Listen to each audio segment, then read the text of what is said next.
You're listening to Leadership Powered by Common Sense with your host, Doug Thorpe. Here's Doug.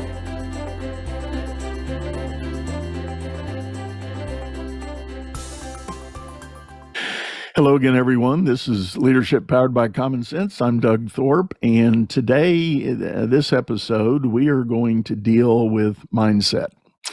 And as many of you who follow me regularly know, I am a big fan of encouraging leaders to periodically and on a very regular basis evaluate your own mindset, because things change, things shift, life changes, and we get consumed by various things.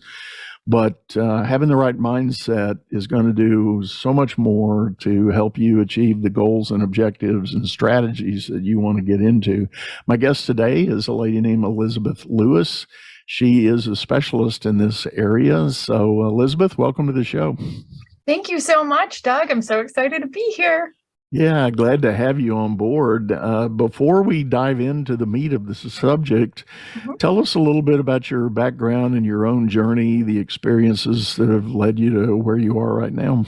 Yeah, full transparency, I slightly hate talking about my journey because people typically label and make judgments with the next thing I'm about to say. But my childhood sucked like many people. My brother tried killing me my whole entire childhood. And by 26, I was diagnosed with complex PTSD and had gone in and out of therapy for various things, from an eating disorder that should have killed me to just trying to figure out, like, how do I break free from survival mode? And not to sound conceited, but no therapist could really tell me how to change. They just were more like, oh, your story, oh my gosh, tell me more. You should see me every week. And I'm like, great, like, I don't want to talk about it. I want to change. And so long story short, I got kind of frustrated with my last therapist. And I was like, you know what, I'm just going to go get my own psychology degree. I'm going to figure this out on my own, because like people, they just don't know.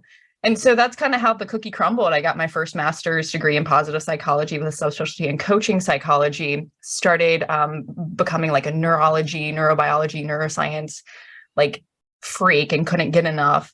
And I just used me as a guinea pig, never to go into this for a career, but it turned out I was talented or good at it. And my professors gave me their overflow for their coaching practices. And then the rest kind of became history. And now I'm working on my second graduate degree to be a therapist. So I love to learn. I love to study. And it seems like I have a way to just help people transform. And since I've gone through so much, I think it helps me just give them a little bit more empathy and just understanding. Because some of the stuff that we walk through, it's difficult. It takes time, and we need that understanding. Right. And I appreciate you for being really transparent on that. You know, and that's actually why I like leading off every show with asking my guests to kind of share a little bit about their background, because we all have something. An old pastor friend of mine used to say, "There's a story in every pew," and I like that, and it is a reality, and so I applaud you for the commitment to making the change and finding answers and doing things. And I know there's going to be people that are listening right now that didn't particularly have a challenging, childhood or anything. They grew up in a fairly, I guess, what you could call normal, whatever that is, home setting. But, the reality is we all accumulate thoughts and opinions about the world around us and how we're doing in it. And it does set up that mindset that may or may not be effective for the business you want to run. Yeah. So let's just maybe start and talk a little bit about that idea of mindset. So from your view, where does mindset fit into the success equation for someone who wants to run a business? I think it is the equation. I mean, you can't do it. Everything runs through your brain and your mind, two different things, right? We kind of talk about them interchangeably, but they are two different things. And depending on how you're viewing yourself in relation to the world and your worthiness, that's going to change how you see certain things, or really your own belief in yourself. Like if you don't see yourself as worthy, you're going to have a harder time running a business, because you have to have self-confidence. But if your self-esteem and your self-worth is shot, you're not going to have great self-confidence at the end of the day to the degree you would if you had that self-worthiness, can't talk, and self-esteem. So I think it's everything. Yeah. I think when we were in the green room teeing up to come online here, we were talking about the idea that so many times people dive into business, and this is true in the small business world, the mid-cap companies, and all the way up to large corporate.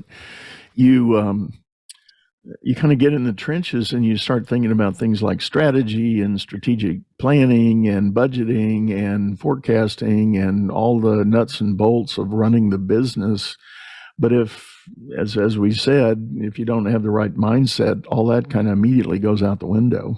Yeah, it does. And I don't know if this is like a duh comment, but one of like my biggest like, oh my gosh moments when I started in business coaching and executive coaching is I thought business was really more tangible than it actually is at the end of the day. There's not these like clear-cut strategies. So if you don't have a healthy psychology and inter and intrapersonal relationship, then it's going to be difficult to implement that strategy because business is trial and error.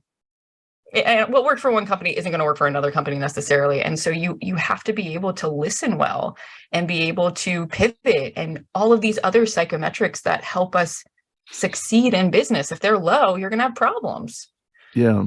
You know, I may be jumping too far ahead here, but it's on top of my mind today, right before we started recording. I actually had a coaching appointment, and the topic on the table was this new modern buzzword, emotional intelligence. You know, and this happened to be a download session reviewing someone's survey they had done on emotional intelligence. What do you do in that realm of trying to talk or address emotional intelligence with the leaders that you work for? Well, one thing I like to do is I run them through a performance development assessment, which gives me like a X-ray of their mind, you could say. So it scores them in 23 psychometrics that we then compare to their job description. So personality traits and psychometrics I'll use a little interchangeably here. And then from there, we just look at the scoring and we work individually on each one that's low to increase it. And what's really nice about this is it allows my client to see exactly what's hindering them to a degree. I mean, all of this you got to hold a little bit loosely, right? We can't make it, but so simplified.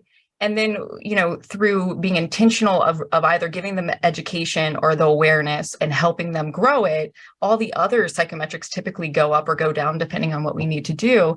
And that allows for a lot of change. I mean, emotional intelligence really requires being self-aware and stop being so addicted to yourself. Like if you're stressed all the time, there's two things that I know about you. Most likely you've never lived in a calm environment, especially as a child. And number two, you're a little addicted to yourself because when you're stressed, you're only thinking about yourself. And so it's learning how to shift and kind of decrease some of those narcissistic tendencies to really, you know, humility. Like it's like we've lost humility in the world.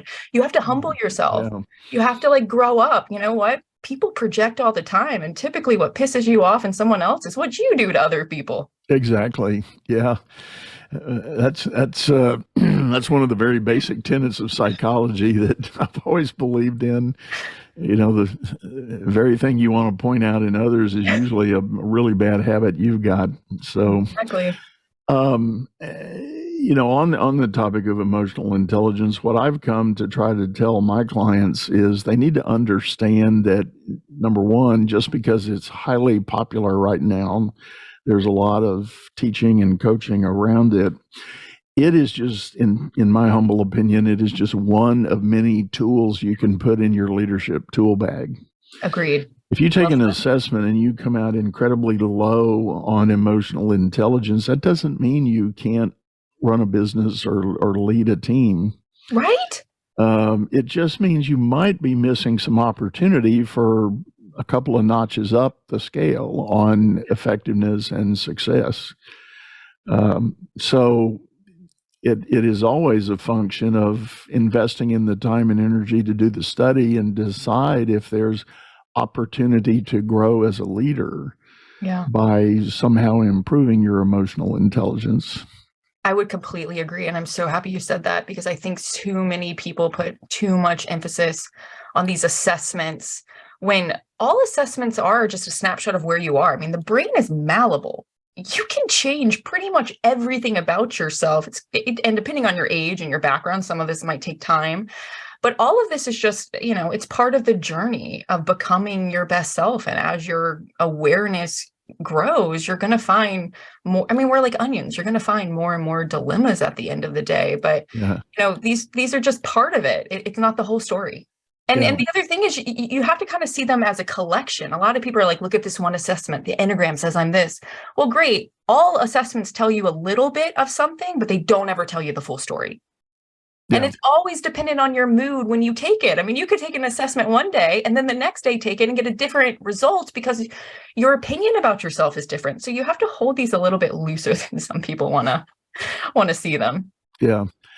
I think that's a very good point and a very valid. And one thing you said just now in the idea of your brain being malleable and wanting to change, if I've observed anything in my trips around the sun, I think the one differentiating factor among leaders is whether or not they have a willingness to change.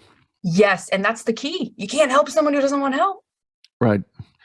And so I often, if I meet someone who says they think they're interested in some coaching or some business advisory work, my first question is how willing are you to change? And do you call yourself coachable?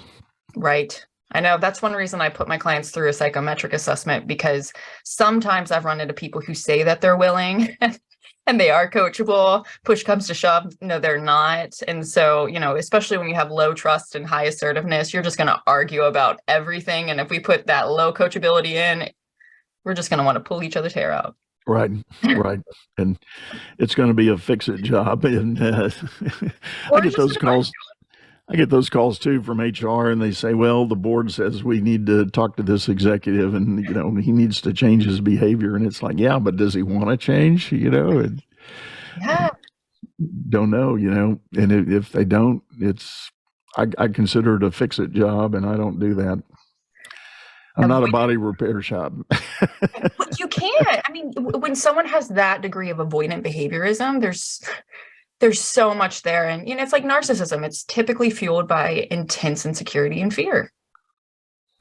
But you can't help someone unless they want it. Let me ask you, related to this, and I know my questions are going to sound kind of random today, but my mind is spinning very fast. Talk about the classic smartest guy in the room syndrome. I've run into clients who profess to be struggling with others around them who project as the smartest guy in the room, and it's real off-putting. It certainly impacts teamwork in a negative way. Any thoughts on my real question is, if I'm sitting here challenged by someone who always shows up that way, what's the best way for me to kind of crack through that? Well, if I understand you correctly, it sounds like these are the types of individual who just are always arguing from a place that they have to be right. Yeah. And, personally, it's a losing battle. This is where you just got to kind of humble yourself and move on. I mean, you can always call someone out individually, assuming like there's authority there or there's respect. But when I'm in conversations and I realize what we're talking about isn't really what we're talking about, it's more of a power hunger, I personally just remove myself, because there's no point. At the end of the day, you want the power. So I'll just call it out and say, you know what, it sounds like we're just talking about who's right or wrong. And right and wrong is not as simplified as people want it to be. I mean, perspective is perspective, and we can't really say what's right or wrong. So the psychology of somebody who has to always be right, usually it's more of the choleric, dominant personality, kind of the a-hole personality, not to be inappropriate with language there. And so usually it's high recognition, and it's coming from like deep insecurity, obviously, but it's also a value, right? Usually the people who want to be right, like they might see knowledge as power, or they might just see being like really loud as kind of the power aspect or what have you. And so like with me, when I have clients who are like this and they truly are willing to, want to be their best selves, I'll call them out and be like, it sounds like we're talking about this, but really what I'm hearing is you just want to be right. How does that sit with you? And, sometimes they'll push back, sometimes they won't. But when I'm with like my boyfriend and he's positioning from that point of view, I very much just kind of label it. This is where you have to start to be a little bit like a lawyer in a litigation and see the eagle eye view of the conversation and not the words coming right at you in the eyesight. Most of what people say, especially when they have to be right, they're projecting. And so you can kind of use their stuff against you, but some of this is like, you got to pick your battles. You can't just be there constantly calling people out. Usually the people that are the loudest are the most insecure. Yeah. I've had some success with clients that have struggled with this by encouraging them to approach the person with a statement that basically says, hey, Bill, hey, Sally, you know what? Every time we get together, you seem to need or want or show up as the smartest person in the room. And I want to just give you that. Yeah, exactly. I want to declare you are. Mm-hmm. We don't have to keep proving it. We don't have to keep demonstrating it. And there's an issue that I would like you to consider, and that is when you do that, it totally disrupts our ability to problem solve and find collaborative solutions. It just derails the team effort. And I was dealing with an executive at one of the large oil and gas companies, and he was lamenting a challenge like that. So we went through that discussion, and I said, any chance you can do that soon? And he laughed and he said, I got to take a 4-hour plane flight on the company jet with this guy. And so I guess I'll do it. We'll be captive and we'll see how it goes. And I said, well, okay, well, good luck with that. And next time I went in to see him, he said, you know what? He said, it was amazing. Yeah. He said, I said what you said almost word for word, and so just looked like I'd hit him with a brick. Mm-hmm. And he said, oh my God, I am so sorry. He said, I do not do this intentionally. I am just incredibly passionate about our work and the technology and everything we're doing. And I study and I'm well read, and I know I do that. And is that really the way I come across to everybody? And my client said, yeah, it's pretty much it. That's awesome that he was so open to hear that feedback, because I know a handful of my clients, if I said it in that way, it would trigger them to be very defensive. Yeah. So and it sounds like this guy had a lot of respect for his executive as well, which is very necessary if you're going to call someone out. But again, like when you can label somebody's behavior, it just kind of, it helps the other person, kind of like look at their behaviors in a different way, because to your point, like we don't always know what we're doing or how we're coming off until someone says it. Yeah. So to the point of being open, that's so important then to recalibrate. Yeah, for sure. Well, as you start working with people, Elizabeth, what are some of the entry points that, are there common themes that people bring to you and say, I want help with? Oh gosh, there's a lot of common themes, and it typically depends more on their personality and their temperament, what their like core frustration might be. One theme that I've kind of run into a lot lately, though, that really surprised me a few years ago when I started working with executives was the lack of self-confidence. That was really shocking to me. I do a lot of work with the self-discipline traits, so control, composure, autonomy, tough-mindedness, and self-confidence. That's typically really a little bit lower than I would expect. Another thing too is the optimism versus pessimism. When you've low trust, typically you're more pessimistic. And so how do we do that? How do we grow that? And then another one that I see a lot is getting out of fear. We're so future focused and past focused But at the end of the day, life is in the present moment. And if you want a great future, well, then you're going to have to learn how to be in the present moment, because that's where you make the decisions for your future. And, I think a lot of people don't mean to, but they derail themselves because they have their plan, they have their goal, they have how their life's going to look. They're in the future, but that's not how life happens. Life isn't linear or product minded. And so I do deal with a lot of perfectionistic thinking and recalibrating that and helping people hold the gray. It's natural for humans to want to find a reason to why everything happens. Yeah. Reality is sometimes there's not a reason. Yeah. It just happens. Business is all about solving complex problems as fast as you can create them. Become the best problem solver by leading others to greatness too. And the first step is going to DougThorpe.com. Doug Thorpe is known globally for coaching entrepreneurs and business leaders, improving their performance and the work output of everyone surrounding them. You can find health, wealth, and happiness by learning to lead others to health, wealth, and happiness. Go to DougThorpe.com now and order Doug's books or hire him to coach your managers. That's Doug, THORPE.com. Yeah. You've touched on several areas, and I'm going to go back to the one about confidence and all. And I think it's popularly called the imposter syndrome. People get promoted into a job, or even in the case of the entrepreneur, the business starts taking off and turning into an enterprise that now needs a whole different level of management leadership. And the person that was the founder just feels like an imposter trying to be that person. Yep. And, suffering that imposter syndrome, what I tell my clients, number one, it's way more common than you think. You're not alone. So common. And people that are rising through a career, especially in big corporate, at some point in time, you're always going to have that. And you don't have to wait to be elected the CEO of a company to experience that. It can happen at every other level up and down the chain. I think there's a lot of mothers and fathers who probably have it. So I don't even think it really even resonates to the career. I will say a lot of times people have imposter syndrome when they're unclear about their job description and how it fits into the company's big picture, and when they're unclear of how their work fits into the company's big picture.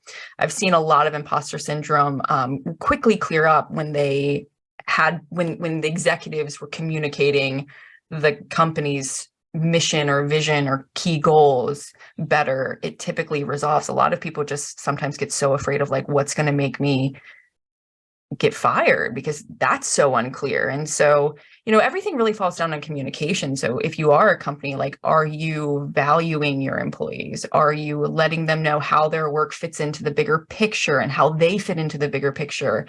That's really important. Unfortunately, it seems like a lot of people don't speak up about how it all is going to make sense at the end of the day for what they're doing and why they're doing it. I had a client once that was promoted into a role. He had been with this organization for a while already, but he was promoted into a role and designated as the heir apparent to be a department head. Mm. And he was given this sort of shadow/apprentice role to work with the outgoing department head for 2 years. And it was a 2-year window. And they worked together very well. And, they figured out a dynamic, and everything about that 2-year period was positive. Then the day came for the former guy to leave and the new guy to step in. And he said he immediately got this wave of imposter syndrome. Now that he had the title and had this seat, he didn't feel like he had the right stuff to make it work. And we began working together and through things. And I asked him, I said, well, other than so-and-so leaving, what changed for you? And he said, nothing really. And I said, then why? Why do you think this? What are you thinking about all this? Yeah. Sometimes I think I wish we could like recreate how school is in elementary and middle school, because I think if we could spend more time teaching kids how to take their thoughts captive, how like you're going to have weird thoughts, you're going to have doubtful thoughts, especially in life transitions, right? When you shift in any way, that's a lot of stress and change for the brain. And people forget like the smallest changes has tremendous impact on our neurology. And so sometimes it's just knowing like, okay, you're in a new role. A lot of unknown there until you get your like sea legs, I guess. And so how can you give yourself grace? How can you accept the grayness? How can you just navigate the ambiguity, especially if you're high in structure, to calm yourself down? I mean, simply because you have a thought that you don't know what you're doing doesn't make it true. And I don't know about you, but the number one thing I've learned this year is nobody knows what they're doing. Everyone's figuring life out. So I think sometimes we act. And most people who struggle with imposter syndrome, to the degree that you were referring to, typically have perfectionism, and they're really comparing themselves against an ideal that does not exist and is not possible. And they're being way too hard on themselves when it's like, whoa, calm down. Your 100% is the average person's like, I don't know, 400%. So like, let's reel it in and get some objective thinking and kind of going back to emotional intelligence. Let's not be so emotional about it. Like, emotions can very quickly make you not see things correctly as well. Yeah. I like that. And I do think this perfectionism, may well come down, and I'm not a psychologist by any means, but just speaking of life observation, both in my own life and everybody around me, the function of how we were impacted in our schooling and upbringing has a whole lot to do with whether or not we end up having this drive to want to be perfect. And the biggest thing that I see in clients or with clients is the idea that those who suffer with making decisions and procrastination are inevitably perfectionists. Yeah, they can be, for sure. They because it can't be perfect, they just won't do it at all. And the popular phrase is, perfect is the enemy of good. Mm-hmm. So if you need to make a decision about your business, you need to not seek the perfect answer, but rather, find something good and move on. Yeah, it's true. Perfectionism really stems from rejection to some degree, or performance love. So typically mom or dad made you like dance to get love, you could say.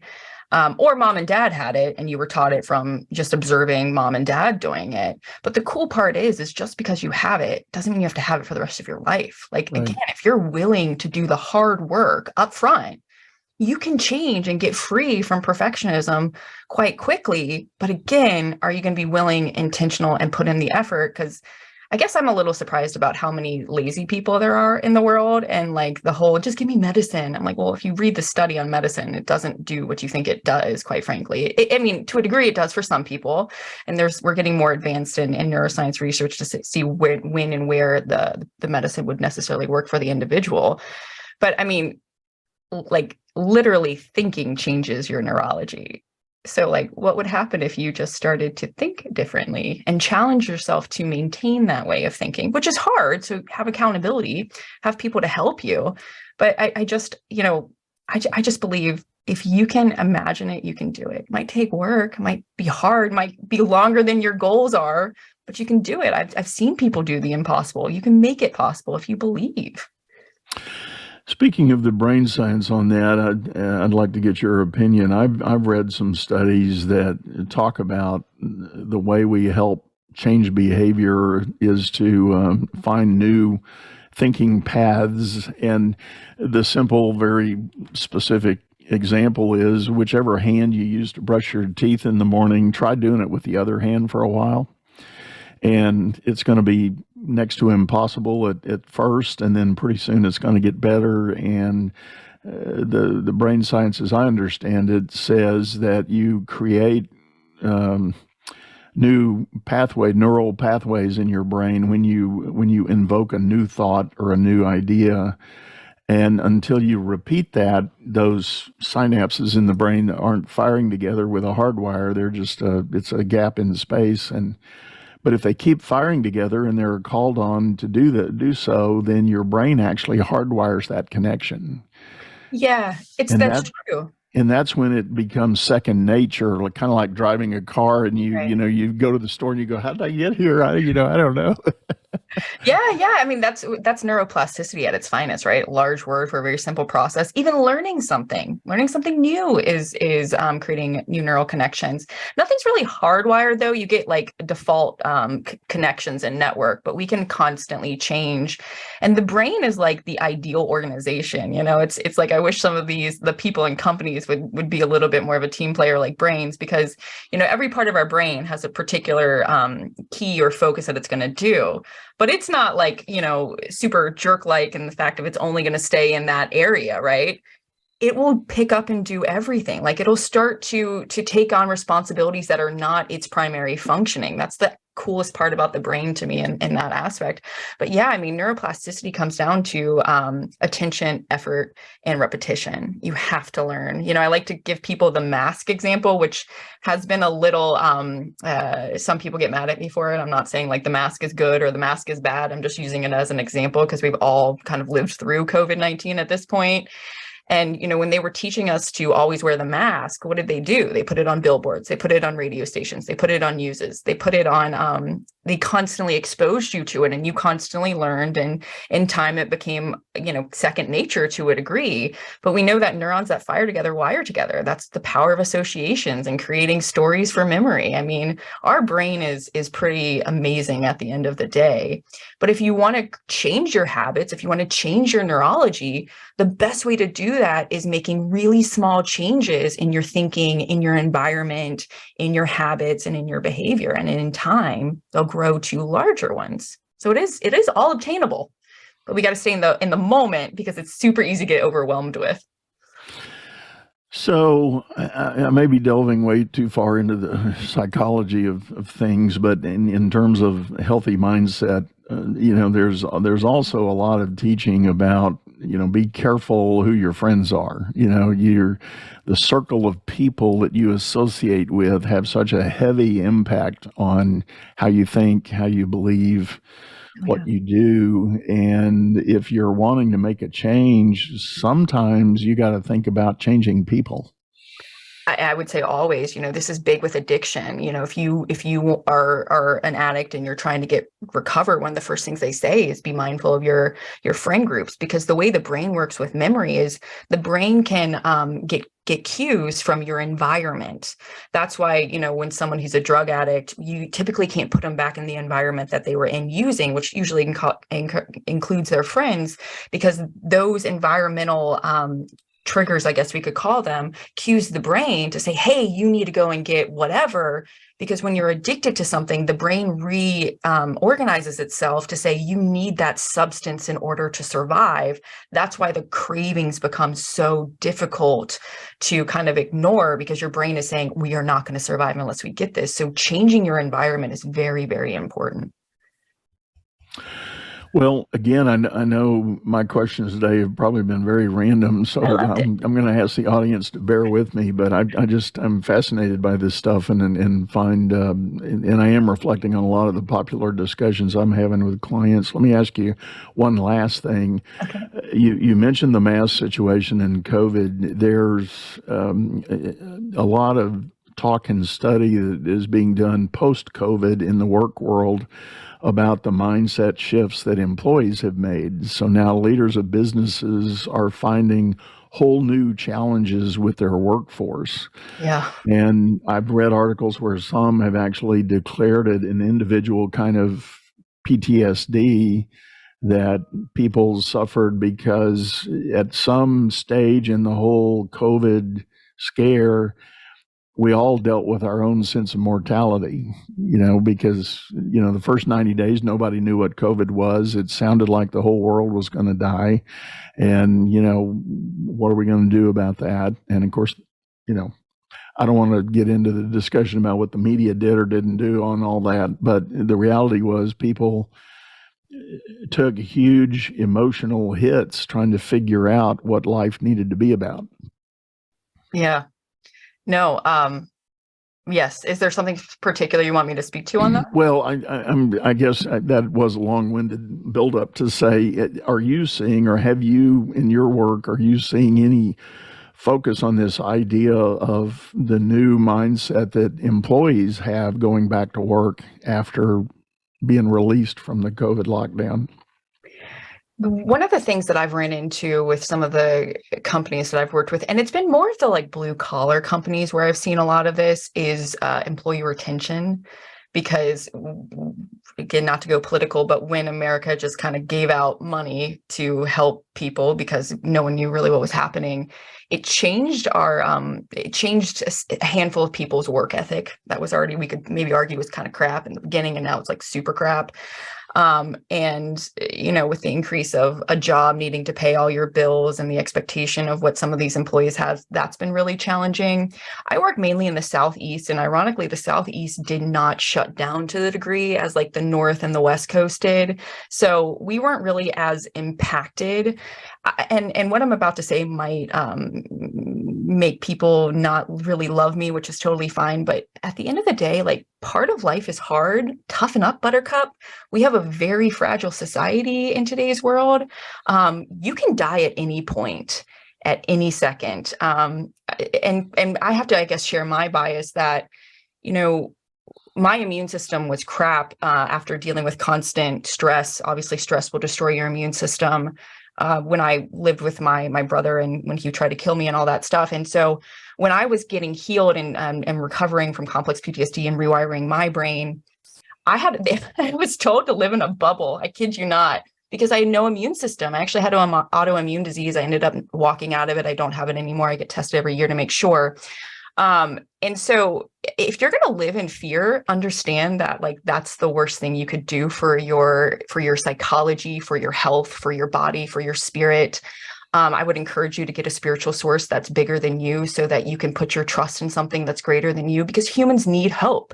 We need hope. We need optimism. One of the reasons why so many people became suicidal in COVID and our suicide rates increased was the lack of hope, was the lack of optimism, was the lack of social interaction. I used to work in the media. It's a business. They're going to lie to you, like it or don't like it. It's a perspective at the end of the day. You're not guaranteed to live. No one's making it out of life alive in the first place. Yeah, one of us are going to die. Yeah. So, part of me is just kind of like, toughen up, Buttercup, get over it, make your peace and live your life, be in the present. Nothing's a guarantee. Yeah. All good. And thank you, Elizabeth. We're going to wrap this up. And again, I just want to say thanks so much for joining me. What is the best way that people could reach out and get a hold of you if they're interested in learning more? Yeah, so you can go to my website, elizabethlewis.com. You can also email me at elizabeth@elizabethlewis.com. I'm pretty big on LinkedIn. I don't really care about the other social medias. I'm going to be honest. It's just so overwhelming to me, social media, but my website is probably the best place. Great. Well, we will have all that in the show notes, folks. And one last time, thanks, Elizabeth, for sharing with us. Appreciate your candor and straightforward ideas. Folks, we do have a video version of this over on YouTube, a channel by the same name, Leadership Powered by Common Sense. If you haven't checked it out, please go over there and subscribe and hit the bell and give us a thumbs up, thumbs down. Let us know how we're doing and what we're doing. We have an open invitation. If you're a listener and have an idea of a topic you'd like us to hit on, let me know that. You can reach me on any of my social links. But also, if you or someone you know wants to be a guest, let me know that. We're always open and keeping the schedule alive. So for now, we're going to sign off, say goodbye, and thank you very much. You've been listening to Leadership Powered by Common Sense, hosted by Doug Thorpe. If you would like to know more about the coaching and advisory services he provides, visit dougthorpe.com.